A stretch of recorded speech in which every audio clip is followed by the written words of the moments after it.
Amidst the robust arguments confounding our nation today, perhaps one that won't attract so much protesting on the street, but is certainly worth mentioning, is the controversy over daylight savings time. You all know the phrases. During the month of November, we fall back an hour, and usually in the month of April, we spring forward. And while there's ample debate about the pros and cons to adhering to the system, and I'm happy to hear them later on, I'm in awe of the idea that around this time of year, we supposedly gain an hour. Now, trust me, I understand that we don't actually gain an hour in which suddenly we receive 25 hours in a day. But for a few weeks, the early setting and rising of the sun makes us feel as if we have a few more minutes at the start of the day, begging the question, if you had just a little bit more time, what would you do? Think about it. 60 more minutes in your day, 3,600 more seconds. Would you spend more time with those that you love? Would you read a book, that book you're always meaning to get to? Would you exercise more or take a nap, maybe take a walk, learn Torah, pray, reunite with a friend? If you just had a little bit more time, how would you treat that very special gift? I don't know if you noticed, but we actually have daylight savings in this week's Parsha, because we encounter the famous story in which Jacob stumbles upon a holy place and he stops there for the night, and the Torah says that he slept there. And as you heard, while he sleeps, Jacob experiences that famous dream in which angels, Olim v'Yordim bo, they go up and down the ladder, touching the heavens. But the Talmud asks a very important question. Why did Jacob choose this exact place to spend the night? And the answer is perfect for this time of year. The Talmud says that God decided to cause the sun to set prematurely so that Jacob would sleep over in that very spot. For God said, should this righteous man enter my home and depart without staying the night? In other words, God changes the course of time so that Jacob could experience a moment of holiness, so that he would be spiritually transformed and uplifted, and understand that his mission in life is to be a link in the chain of our people. And yet, while this imagery is incredibly beautiful and even inspiring, for us, I believe it begs the question, when time doesn't stand still, when in reality, daylight savings time gives us the same amount of hours in a day, do we remain rooted in the frustration that there's never enough time, or do we decide to look at the metaphorical ticking clock in our hands and choose for ourselves to reach for the heavens, climbing and growing and changing, cognizant of this very precious gift, the gift of time that we have been given?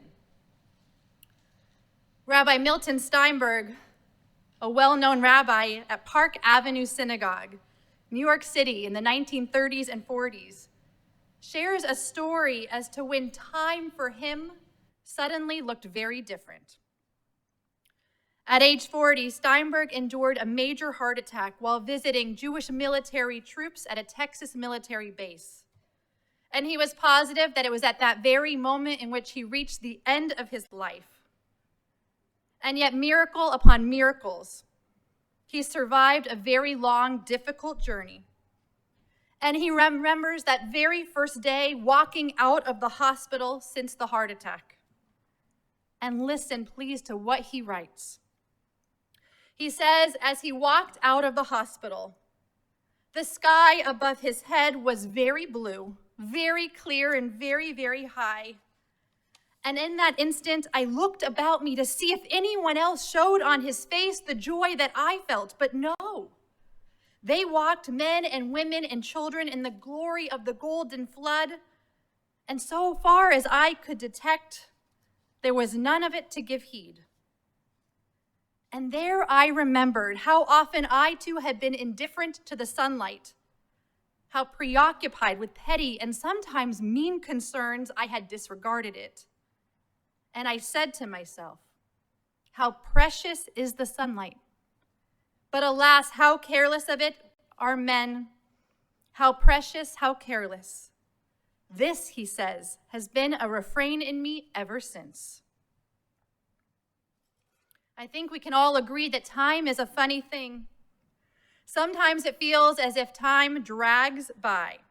Maybe you're feeling like that right now. And other times we feel as if time is speeding up so fast, in which all you want to do is grab a hold of it. So fast in which sometimes you think there's no point in repairing a relationship. There's no point in walking down another path. But remember the words and the teachings of Rabbi Steinberg: as long as the flood of sunlight continues to shower us from up above, it's not too late. It's not too late to take a hold of this second, this minute, this hour, and start experiencing the life we are meant to live.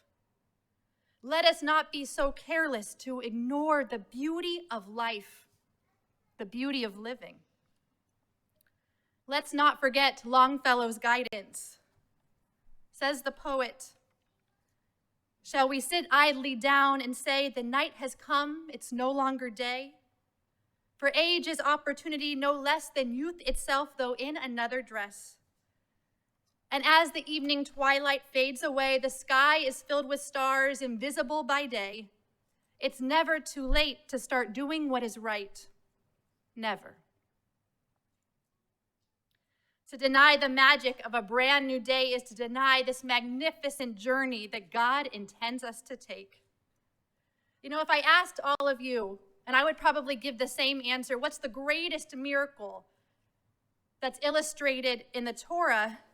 We might say the giving of the Torah, we might say the splitting of the Sea of Reeds, but you know, miracles exist outside of the 5 books of Moses, and those miracles don't always get as much attention.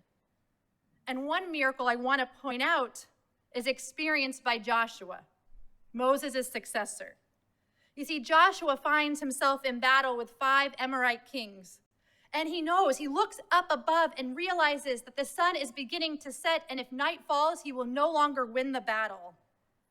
And so Joshua commands the sun to stand still in the sky, allowing Joshua to finish the battle, and with God's help, he succeeds and leads triumphantly. I know that sometimes we wish that we had this superpower just like Joshua to make time stand still, thinking that if we just had a few extra hours in the day, that might allow us to propel forward and change our direction and alter our lives, alter our course. But I actually am believing the opposite. I think in reality, a sun standing still often gives us the permission to remain rooted exactly where we are. We think we have more time, and sometimes more time actually paralyzes us, and we're unable to move in either direction. And so it becomes the setting and the rising of the sun that reminds us of the teaching of the psalmist to number our days so that we may attain a heart of wisdom, the wisdom to appreciate this fleeting world.